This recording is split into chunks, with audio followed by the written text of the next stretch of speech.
కార్యకర్త అయినటువంటి శ్రీ కందికుంట వెంకటప్రసాద్ గారి తరఫున ఆయన సతీమణి యశోదాదేవి గారు కదిరి పట్టణంలోని 5వ వార్డు నందు ఇంటింటా ప్రచార కార్యక్రమాన్ని కొనసాగిస్తూ ఉన్నారు.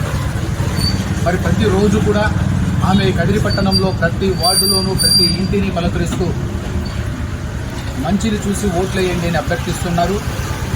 అదేవిధంగా తెలుగుదేశం పార్టీ నుంచి కూడా మేము కూడా ఒక విషయం తెలియజేస్తూ ఉన్నాం. ఈరోజు జగన్మోహన్ రెడ్డిని చూస్తే ప్రజలు ఎవ్వరు కూడా నమ్మే పరిస్థితుల్లో లేదన్న విషయం మళ్ళీ ఒకసారి తేటతెల్లం చేశాడు జగన్మోహన్ రెడ్డి. గత 2019 ఎన్నికలప్పుడు కోడికత్తి డ్రామా ఆడి సానుభూతిని సంపాదించి ఓట్లు సాధించాడు. బాబాయ్ హత్యను కూడా వాడుకొని చంద్రబాబు నాయుడు గారి పైన నెట్టేసి, అప్పుడున్న తెలుగుదేశం ప్రభుత్వంపై నెట్టేసి అట్లా కూడా సానుభూతిని సంపాదించి ఓట్లు దండుకున్నాడు, ప్రజల్ని మోసం చేశాడు. మరి ఈరోజు కూడా మొన్న చూస్తే 10 రోజులైంది, ఒక రాయితో దాడి చేయించుకొని ఆ రాయి చిన్న మార్పు ఇక్కడ పడితే ఆ మార్కుకు మీరు బాగా గమనించండి ప్రజలు. ఈ సందర్భంగా మేము చెప్తా ఉన్నాం. మొదట చిన్న ప్లాస్టర్, 1 ఇంచి ప్లాస్టర్ ఒకటి తలకు తగిలించుకున్న వ్యక్తి ఈరోజు ఆ ప్లాస్టర్ సైజు పెంచి 3 ఇంచులు చేశాడు.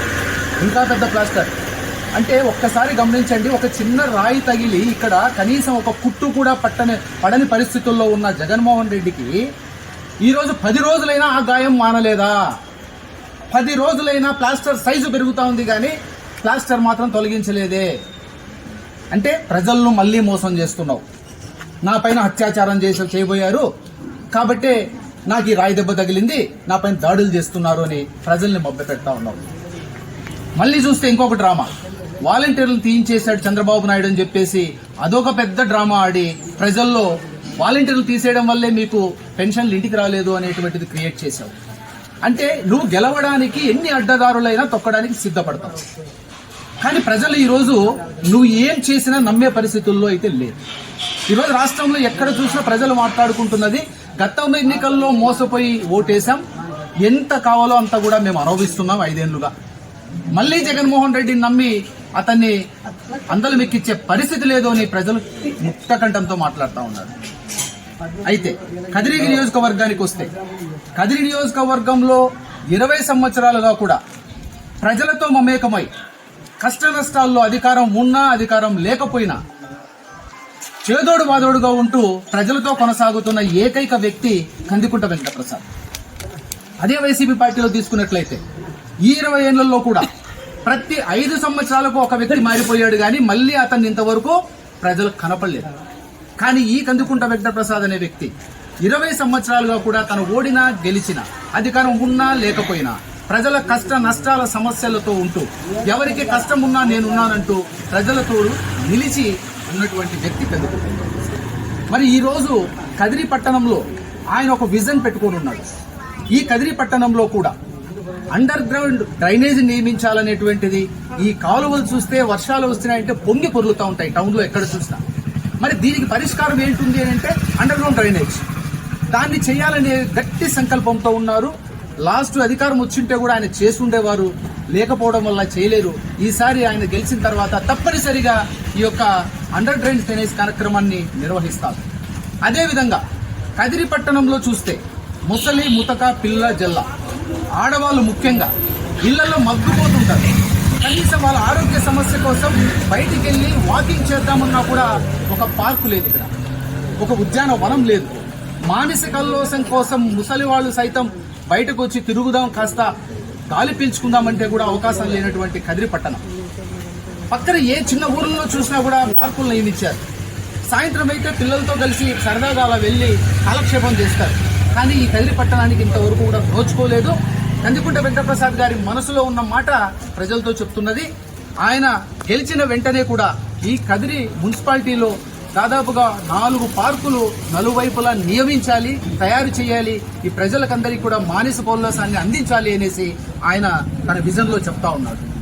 అదేవిధంగా ఎవరైతే నిరుద్యోగులు ఉన్నారో, అంటే 10వ క్లాసుకు లోపే చదువుకున్నటువంటి నిరుద్యోగుల కోసం ఆయన బెంగళూరు నుంచి లేదా చెన్నై నుంచి గార్మెంట్ పరిశ్రమలను కూడా తీసుకొచ్చి ఇక్కడ నెలకొల్పుతాను. ఈ గార్మెంట్ పరిశ్రమల ద్వారా అందరికీ ఉపాధి అవకాశాన్ని కల్పించేటువంటి మార్గాన్ని కూడా ఖచ్చితంగా చేస్తాను అనేసి ఆయన చెప్తా ఉన్నారు. అంటే ఇన్ని విజన్లు పెట్టుకుని ఈరోజు నిరుద్యోగికి ఉద్యోగ అవకాశం, కనీసం ఇంట్లో బయటికి పోలేనటువంటి వాళ్ళందరికీ కూడా మానసిక కోసం ఉద్యానవనాలు, అదేవిధంగా అండర్ గ్రౌండ్ డ్రైనేజీ కార్యక్రమాలు, మరీ ముఖ్యంగా ఈ పట్టణం ఈరోజు విస్తరించిపోతా ఉంది. ఎవరైనా చనిపోతే కనీసం వేయడానికి సమాధులు చేయడానికి కూడా స్థలాలు లేని పరిస్థితిలోకి వచ్చేసింది. కాబట్టి అక్కడ బర్నింగ్ సెంటర్లు నియమించాలనేటువంటి ఆలోచన కూడా ఆయన చేస్తున్నారు. పట్టణానికి నలువైపులా కూడా 4 బర్నింగ్ స్టేషన్లను అక్కడ నియమిస్తే ఎవరైనా కానీ చనిపోయినప్పుడు పూడ్చుకునే పరిస్థితి లేకోకుండా, స్థలానికి వెతుక్కునే పరిస్థితి లేకుండా, మా స్థలాల్లో వేయొద్దు అని అడ్డంకులు చెప్తుంటే బాధపడే పరిస్థితులు లేకుండా వాళ్ళు లక్షణంగా కాల్చుకున్నటువంటి ఆ బూడిదని అస్థికల్ని కూడా భద్రపరచుకోవడానికి ఒక లాకర్ సదుపాయం కల్పించి, అదేవిధంగా వాళ్ళకి దిన కార్యక్రమాలు చేసుకోవడం కోసం అక్కడ ఒక షెల్టర్ నియమించి, ఇంత బాగా బర్నింగ్ సెంటర్లను కూడా నియమించాలనేటువంటి ఆలోచనతో కందికుంట వెంకటప్రసాద్ గారు ఉన్నారు. అందుకనే ప్రజలకు ఒకటే చెప్తా ఉన్నాం, ఈసారి పైన తెలుగుదేశం పార్టీ 100% ఈ ఉమ్మడి యొక్క ప్రభుత్వం రాబోతా ఉంది. బీజేపీ, జనసేన, తెలుగుదేశం ప్రభుత్వాన్ని ఏర్పాటు చేస్తా ఉన్నాయి. ఇది 100% నిజం. ఇలాంటప్పుడు ఈ కదిరిలో కూడా కందికుంట వెంకటప్రసాద్ గారిని గెలిపించుకుంటే ఉమ్మడి ప్రభుత్వంలో ఆయన కూడా ఒక శాసనసభ్యునిగా ఉంటూ ఎన్నో నిధులను తీసుకొచ్చి ఈయన ఏవైతే అనుకుంటున్నారో, ఏవైతే ఆలోచన చేస్తున్నారో, ఈ పట్టణానికి ఆయన చేయాలి అనేవి అనుకుంటున్నారో ఇవన్నీ కూడా చేయగలుగుతారు. అట్లా కాకుండా మా మనిషి అనే ఆలోచనతో మీరు కానీ ఇతరులకు ఓటేస్తే మంచి చేసే మనిషి దూరం అవుతాడు. మంచి చేసే మనిషి కావాలన్నా, మా మనిషి అని కావాలన్నా ప్రజలు నిర్ణయించుకోమని, ఇది మీకు చాలా ఒక గొప్ప అవకాశము.